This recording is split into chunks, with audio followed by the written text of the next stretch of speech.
Papa Francisco falou para jovens de cerca de 115 países durante a transmissão online do evento Economia de Francisco, que aconteceu entre os dias 19 e 21 de novembro de 2020. O Papa chamou a atenção de jovens empreendedores, economistas e empresários sobre a importância de uma política econômica a serviço da vida, onde muitas vozes podem estar ao redor da mesma mesa em prol de uma política econômica diferente. Cari giovani, buon pomeriggio. Queridos jovens, boa tarde. Obrigado por estarem ali, por todo o trabalho que fizeram, pelo empenho destes meses, apesar das mudanças de programa.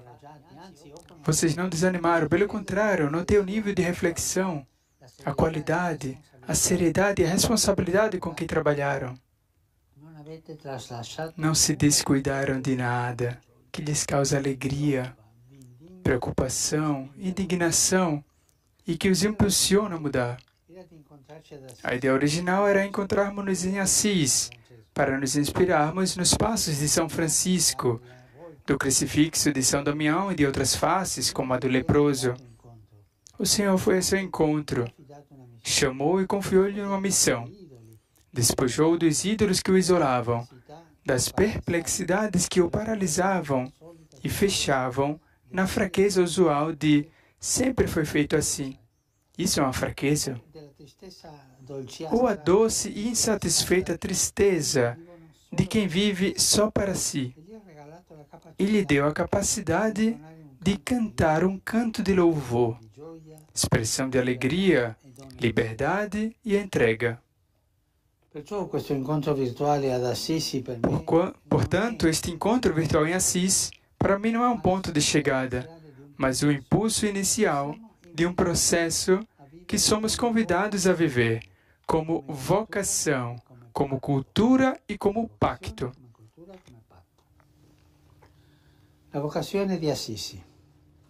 A vocação de Assis. Francisco, vai, repara a minha casa aqui, como pode ver, está em ruínas. Estas foram as palavras que moveram o jovem Francisco e que se tornam um apelo especial para cada um de nós. Quando vocês se sentem chamados, envolvidos e protagonistas da construção da normalidade e sabem dizer sim, e isso lhes dá esperança. Sei que aceitaram imediatamente essa convocação, porque conseguem ver, analisar e vivenciar que não podemos continuar dessa forma. O nível de adesão, inscrição e participação a este pacto foi além das capacidades e demonstrou isso. Vocês manifestaram sensibilidade e preocupações especiais em identificar as questões cruciais que nos desafiam. Vocês fizeram isso de uma perspectiva particular, a economia, que é a área de pesquisa, de estudo e de trabalho de vocês. Vocês sabem que é urgentemente necessária uma narrativa econômica diferente. É urgente reconhecer com responsabilidade o fato de que o atual sistema mundial é insustentável a partir de vários pontos de vista e afeta a nossa irmã Terra, tão severamente maltratada e despojada, inclusive os mais pobres e excluídos. Caminham juntos. Despojamos a terra e há muitos pobres excluídos. Eles são os primeiros a serem prejudicados e também os primeiros a serem esquecidos. Mas atenção para não se convencerem de que isso é apenas um lugar comum recorrente. Vocês são muito mais do que um ruído superficial e transitório, que pode adormecer e se narcotizar com o tempo. Se não quisermos que isso aconteça, vocês são chamados a incidir concretamente em suas cidades e universidades, no trabalho e no sindicato, nas empresas e nos movimentos, nas repartições públicas e privadas, com inteligência, empenho e convicção, para chegar aonde são concebidas as novas histórias e paradigmas. Tudo isso me levou a convidá-los a realizar este pacto. A gravidade da situação atual, que a pandemia da Covid trouxe ainda mais à tona, exige uma consciência responsável de todos os atores sociais, de todos nós, entre os quais vocês têm um papel primordial. As consequências de nossas ações e decisões vão atingir vocês pessoalmente. Portanto, não podem ficar fora dos lugares onde é gerado. Não digo o futuro, mas o presente de vocês. Vocês não podem ficar fora do lugar onde são gerados o presente e o futuro. Ou são envolvidos, ou a história esquecerá de vocês. Uma nova cultura. Precisamos de uma mudança. Queremos uma mudança. Busquemos uma mudança. O problema surge quando percebemos que, devido a muitas das dificuldades que nos cercam, não temos respostas adequadas e inclusivas. Pelo contrário, sofremos uma fragmentação nas análises e diagnósticos que acaba bloqueando qualquer solução possível. No fundo, nos falta a cultura necessária para permitir e estimular a abertura de diferentes visões, marcadas por um tipo de pensamento, de política, de programas educacionais, e também de espiritualidade que não se feche em uma lógica globalizante. Se é urgente encontrar respostas, é fundamental desenvolver e apoiar grupos dirigentes capazes de elaborar a cultura, iniciar processos, não esqueçam essa palavra, iniciar processos, traçar caminhos, ampliar horizontes, criar pertencimento. Todo esforço para administrar, cuidar e melhorar a nossa casa comum, para ser significativo, requer a alteração dos estilos de vida, dos modelos de produção e de consumo, das estruturas consolidadas de poder que hoje regem as sociedades. Se não fizeram isso, não farão nada. Precisamos de grupos de liderança comunitária e institucional que possam assumir problemas sem serem prisioneiros deles e de suas próprias insatisfações, e assim desafiar a submissão, muitas vezes inconsciente, a certas lógicas ideológicas que acabam justificando e paralisando toda ação diante das injustiças. Recordamos, por exemplo, como bem observou Bento XVI, que a fome não depende tanto de uma escassez material, como, sobretudo, da escassez de recursos sociais, o mais importante dos quais é de natureza institucional. Se vocês forem capazes de resolver isso,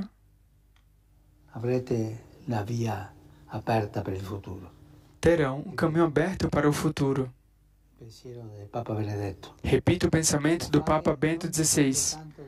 A fome não depende tanto da escassez material, mas da escassez dos recursos sociais, dos quais o mais importante é institucional. A crise social e econômica que muitos sofrem na própria carne e que está hipotecando o presente e o futuro com o abandono e a exclusão de tantas crianças e adolescentes, além de suas famílias inteiras, não nos permite privilegiar interesses setoriais em detrimento do bem comum. Devemos voltar um pouco à mística do bem comum. Nesse sentido, gostaria de apontar um exercício que vocês vivenciaram como metodologia para uma revolução saudável e revolucionária dos conflitos. Durante esses meses, vocês compartilharam várias reflexões e importantes panoramas teóricos. Conseguiram se reunir em 12 temáticas. As aldeias, como vocês as chamaram. 12 temáticas para debaterem, discutirem e identificarem caminhos viáveis. Vocês experimentaram a tão necessária cultura do encontro, que é o oposto da cultura do descarte que está na moda. E essa cultura do encontro permite que muitas vozes estejam ao redor da mesma mesa para dialogar, pensar, discutir e criar, a partir de uma perspectiva multifacetada sobre as várias dimensões de um problema global que afeta os nossos povos e as nossas democracias. Como é difícil avançar para soluções reais quando o interlocutor que não pensa como nós é desacreditado, caluniado e descontextualizado. Esse descrédito, calúnia ou descontextualização do interlocutor que não pensa como nós é uma forma de se defender. Defender-se covardemente, de forma covarde, das decisões que eu devo tomar para resolver tantos problemas. Nunca nos esqueçamos de que o todo é mais do que as partes, sendo também mais do que a simples soma delas, e que a mera soma dos interesses individuais não é capaz de gerar um mundo melhor para toda a humanidade. Esse exercício de se encontrar, para além de todas as diferenças legítimas, é o passo fundamental para qualquer transformação que ajude a dar vida a uma nova mentalidade cultural e, portanto, econômica, política e social. Com efeito, não é possível se empenhar em coisas grandes apenas com doutrinas, com uma perspectiva teórica ou individual, sem uma mística que nos anima, sem uma moção interior que impele, motiva, encoraja e dê sentido à ação pessoal e comunitária. Assim, o futuro será um tempo especial, em que nos sentiremos chamados a reconhecer a urgência e a beleza do desafio que nos apresenta. Um tempo que nos lembra que não estamos condenados a modelos econômicos que focalizem os seus interesses imediatos nos lucros, como unidade de medida, e na busca de políticas públicas semelhantes que ignoram seus próprios custos humanos, sociais e ambientais. Como se pudéssemos contar com uma disponibilidade absoluta, ilimitada e neutra dos recursos. Não somos obrigados a continuar a admitir e tolerar em silêncio os nossos comportamentos, que alguns se consideram mais dignos do que outros, como se tivessem nascido com mais direitos ou privilégios para o gozo garantido de certos bens ou serviços essenciais. Também não é suficiente focar na busca de paliativos no terceiro setor ou em modelos filantrópicos. Embora o trabalho que fazem seja fundamental, nem sempre são capazes de dar respostas estruturais aos atuais desequilíbrios que afligem os mais excluídos.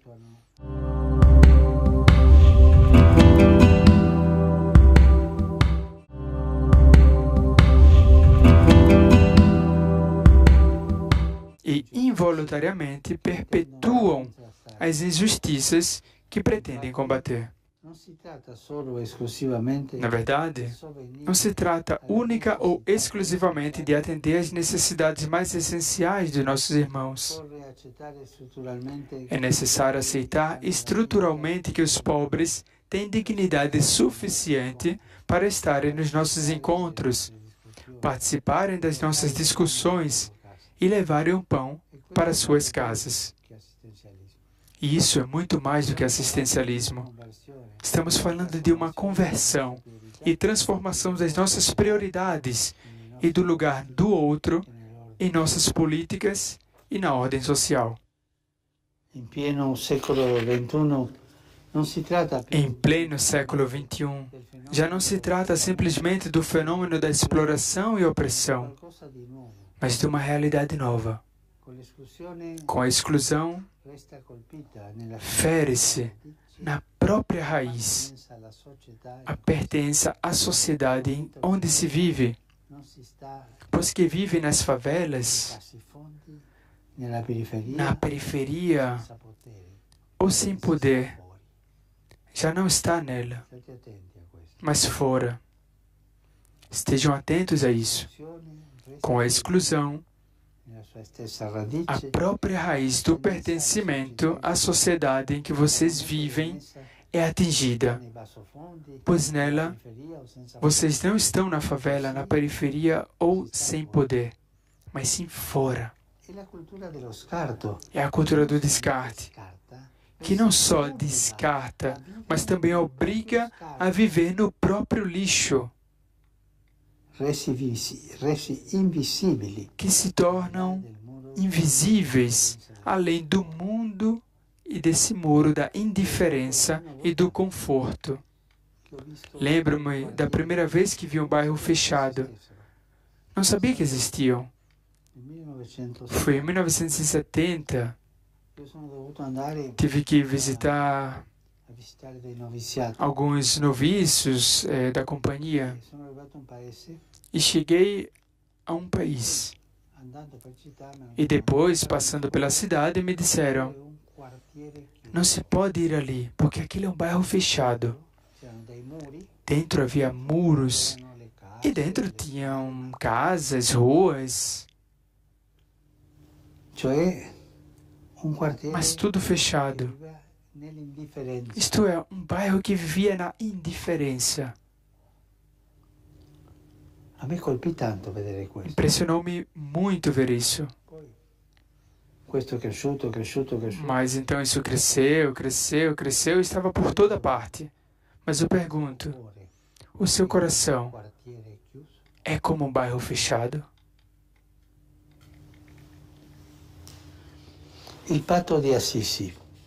O Pacto de Assis. Não podemos continuar adiando alguns problemas.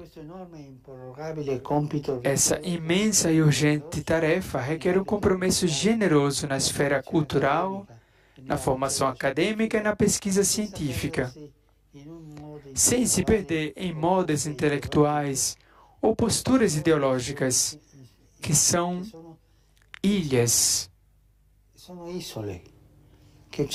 que nos isolam da vida concreta e do sofrimento das pessoas.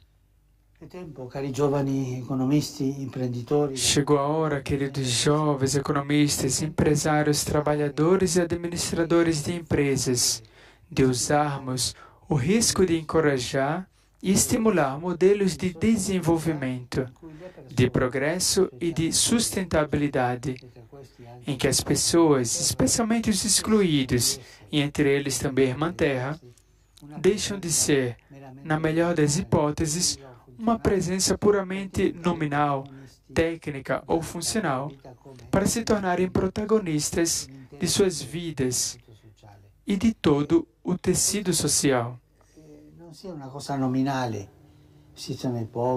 Isso não pode ser algo nominal. Os pobres, os excluídos. Não pode ser técnica, funcional. É hora de que eles se tornem protagonistas de suas vidas e de todo o tecido social. Não pensemos por eles, pensemos com eles. Lembre-se do legado do iluminismo, das elites iluminadas. Tudo para o povo, nada com o povo. E isso não está certo. Não pensemos por eles, pensemos com eles. E com eles aprendemos a desenvolver modelos econômicos que beneficiem a todos, porque o enfoque estrutural e decisório será determinado pelo desenvolvimento humano integral, tão bem elaborado pela doutrina social da Igreja. A política e a economia não devem se submeter aos ditames e ao paradigma da eficiência da tecnocracia. Hoje, pensando no bem comum, necessitamos inevitavelmente que a política e a economia, no diálogo, se coloquem decididamente a serviço da vida, especialmente da vida humana. Sem essa centralidade, essa orientação, permaneceremos prisioneiros de uma circularidade alienante que apenas perpetuará dinâmicas de degradação, exclusão, violência e polarização. Qualquer programa feito para aumentar a produção não tem, afinal, razão de ser senão colocado a serviço da pessoa. Deve reduzir desigualdades, combater discriminações, libertar o homem da servidão. Não basta aumentar a riqueza comum para que ela seja repartida equitativamente. Não basta. Não basta promover a técnica para que a terra humana seja mais habitada, mais humana. Também não é suficiente. A perspectiva do desenvolvimento humano integral é uma boa notícia a ser profetizada e concretizada. E não são sonhos. Este é o caminho. Uma boa nova a ser profetizada e concretizada, porque nos propõe que não nos encontremos como humanidade a partir de nós mesmos. O sonho de Deus de que aprendamos a cuidar do irmão e do irmão mais vulnerável. A grandeza da humanidade determina-se essencialmente na relação com o sofrimento e com quem sofre. A grandeza da humanidade. Isso vale como princípio para toda a sociedade. E isso pode estimular decisões e modelos econômicos. Como é bom deixar ressoar as palavras de São Paulo VI, quando, no desejo de que a mensagem evangélica permeie e oriente todas as realidades humanas, ele escreveu: o desenvolvimento não se reduz a um simples crescimento econômico. Para ser autêntico, deve ser integral. Quer dizer, promover todos os homens e o homem todo. Todos os homens e o homem todo. Não aceitamos que o econômico se separe do humano, nem o desenvolvimento das civilizações em que ele se incluiu. O que conta para nós é o homem, cada grupo de homens, até se chegar à humanidade inteira. Nesse sentido, muitos de vocês terão a possibilidade de agir e influenciar decisões macroeconômicas, onde está em jogo o destino de muitas nações. Esses cenários precisam também de pessoas preparadas, prudentes como serpentes e simples como pombas, capazes de velar pelo desenvolvimento sustentável dos países, evitando uma sujeição sufocante desses países a sistemas de crédito que, longe de promover o progresso, submetem as populações a mecanismos de maior pobreza, exclusão e dependência. Os sistemas de crédito, por si só, são um caminho para a pobreza e o vício. Esse legítimo protesto exige suscitar e acompanhar um modelo de solidariedade internacional que reconheça e respeite a interdependência entre as nações e favoreça mecanismos de controle capazes de evitar qualquer tipo de submissão, bem como supervisionar a promoção dos países mais desfavorecidos e em desenvolvimento. Cada povo é chamado a tornar-se artífice do seu próprio destino e do mundo inteiro. Queridos jovens, hoje temos à nossa frente a grande ocasião de expressar o nosso ser irmãos, de ser outros bons samaritanos que tomam para si a dor dos fracassados, em vez de fomentar ódios e ressentimentos. Um futuro imprevisível já está em gestação. Cada um de vocês, a partir do lugar de trabalho, decide, pode fazer muito. Não escolham atalhos que os seduzam e impeçam de se misturar para serem fermento onde vivem. Nada de atalhos. Fermento. Sujar as mãos. Passada a crise sanitária que estamos atravessando, a pior reação seria cair ainda mais num consumismo febril e em novas formas de autoproteção egoísta. Não se esqueçam, de uma crise nunca se sai igual. Saímos melhor ou pior. Cultivemos o que é bom. Aproveitemos a oportunidade e nos coloquemos todos a serviço do bem comum. Queira Deus que no final não haja mais os outros, mas que aprendamos a amadurecer um estilo de vida em que saibamos dizer nós. Mas o nós grande, não pequeno nós, e depois os outros. Não está certo. A história nos ensina que não existem sistemas ou crises capazes de anular completamente a capacidade, engenhosidade e criatividade que Deus nunca cessa de despertar nos corações. Com dedicação e fidelidade aos povos de vocês, ao presente e ao futuro de vocês, vocês podem se unir a outros para tecer uma nova forma de construir a história. Não tenham medo de se envolver e tocar a alma das cidades com o olhar de Jesus.